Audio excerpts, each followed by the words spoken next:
কিশোরগঞ্জ শহরের ভৈরব ময়মনসিংহ আঞ্চলিক মহাসড়কের পাশে দিন দিন বড় হচ্ছে ময়লার ভাগাড়।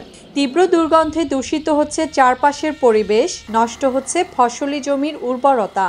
স্থানীয়দের অভিযোগ, দীর্ঘদিন চরম ভোগান্তিতে বসবাস করলেও এ ব্যাপারে নেওয়া হয়নি কার্যকর কোনো উদ্যোগ। এখানে এত পরিমাণ গন্ধ, যে গন্ধের কারণে আপনার নাক ধরে রাখতে হয়, মুখ বন্ধ হয়ে যায়, শ্বাসকষ্ট অনেক সমস্যা হয়।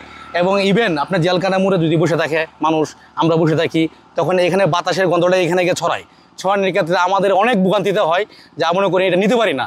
তখন খুব খারাপ লাগে এবং নাকের মাঝে মনে হয় যেন গন্ধটা নাকের মাঝে লাগিয়ে গেছে।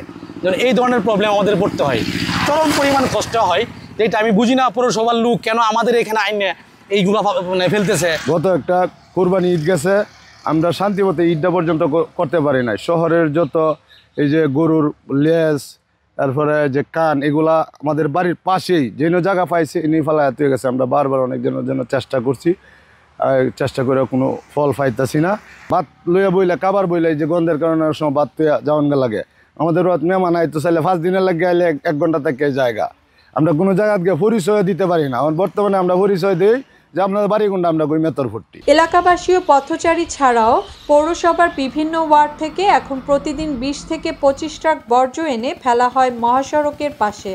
ময়লার স্তূপ এরই মধ্যে ছড়িয়ে পড়েছে প্রায় 1 কিলোমিটার রাস্তা জুড়ে। সামান্য বৃষ্টিতেই আবর্জনা গড়িয়ে পড়ে সড়ক ও আশেপাশের ফসলি জমিতে। এতে দুর্ঘটনার ঝুঁকির পাশাপাশি জমির উর্বরতা কমে ব্যাহত হচ্ছে কৃষি উৎপাদন। আমরা এমন একটা ব্যবস্থা করে দিন যাতে জায়গাটা যাতে পরিষ্কার পরিস্থিতিটা তো হয়, কারণ আমরা বিরাট কষ্টের মধ্যে আছি। এই অনেক দিন পাওয়া যায় বাড়িতে গরুর হাড্ডি পাওয়া যায়, মরা গরু ময়লা পাওয়া যায়, কুত্তা বিলে টানিয়ে বাড়িতে নেয়। তো এই জিনিসটা নিয়ে আমরা খুব বেকার দেয়। যে মসজিদে আমি একটু নামাজ পড়তাম, অনেক মুসল্লিরা বারিন্দা মায় আকারে যেত না, পুরা ময়লা গন্ধ মসজিদের থেকে ঢুকে, পুরো এই আডিটা নিয়ে বিরাট কষ্টের মধ্যে আছে। এখানে একটা পিছনে একটা মসজিদের সামনে একটা মসজিদের, সকলেই আমরা একই বিপদের মধ্যে আছি, একই কষ্টের মধ্যে আছি। কারণ আমরা তো এটা কী করবো, আমরা তো মহাবিপদের মধ্যে আছি। ফসল তো একবার হইতেছে, মনে হয় যে এই মাঝে মনে হয় যে প্রায় 5 বছর ধরে কোনো ফসল হইতেছে না। এমন ফসল হয় না, ইন্টারনেটে যে যা কিছু আছে সব মরে যায়। এটা যদি চালু হইতো তাহলে এনের ময়লা অনেক কমলো হইলে, আমরাও ভালো লইলে দুর্গন্ধ থেকে বাঁচতাম হইলে। মাত্র 30% টাকায় জমির মালিক হয়ে নতুন বাংলাদেশের গড়ে তোলার স্বপ্ন দেখা বাংলা বসতি।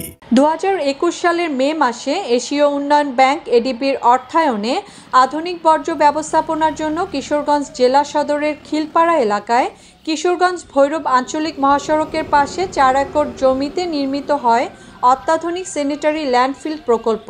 প্রায় 10 কোটি টাকা ব্যয়ে গড়ে ওঠা এই প্রকল্পে বসানো হয়েছে অত্যাধুনিক পাম্প ও ফিল্টার মেশিন, যা দিয়ে বর্জ্য থেকে ময়লা পানি নিরাপদভাবে আলাদা করে বিশুদ্ধ করা যাবে। প্রক্রিয়াজাত শেষে ওই বর্জ্য রূপান্তরিত হওয়ার কথা ছিল জৈব সারে।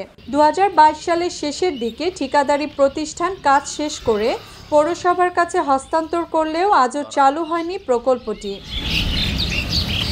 কিশোরগঞ্জ পৌরসভা বলছে, প্রয়োজনীয় অর্থ ও প্রশিক্ষিত লোকবল না থাকায় প্রকল্পটি বাস্তবায়নের উদ্যোগ মুখ থুবড়ে আছে।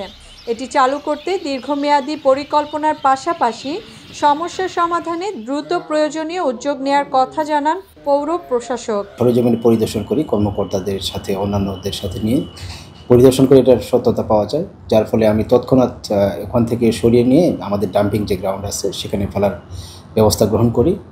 তবে এই বিষয়টির পার্মানেন্ট সলিউশন করার জন্য আমরা ওখানে যাতে কেউ বর্জ্য রাস্তার উপর না ফেলে সেক্ষেত্রে পরিষ্কার নির্দেশনা দেওয়া হয়েছে। পৌরসভার কেউ যদি দায়িত্ব অবহেলা করে তাহলে তার জন্য শাস্তিমূলক ব্যবস্থা গ্রহণ করা হবে। এবং এখানে সচেতনতামূলক প্রোগ্রাম সহ আমাদের তদারকি বৃদ্ধি করার আমরা পরিকল্পনা গ্রহণ করেছি। এই জন্য আমরা ওই রাস্তার ওপাশে সিসি ক্যামেরা স্থাপন করার পরিকল্পনা গ্রহণ করেছি। এবং একই সাথে যে বর্জ্যগুলো ওখানে ফেলা হচ্ছে এটাকে প্রপারলি ডিসপোজ করার জন্য দীর্ঘমেয়াদী করণীয় সম্পর্কে আমরা টেকনিক্যাল ওয়ে খুঁজছি। এই বিষয়টা নিয়েও আমরা পর্যালোচনা করছি।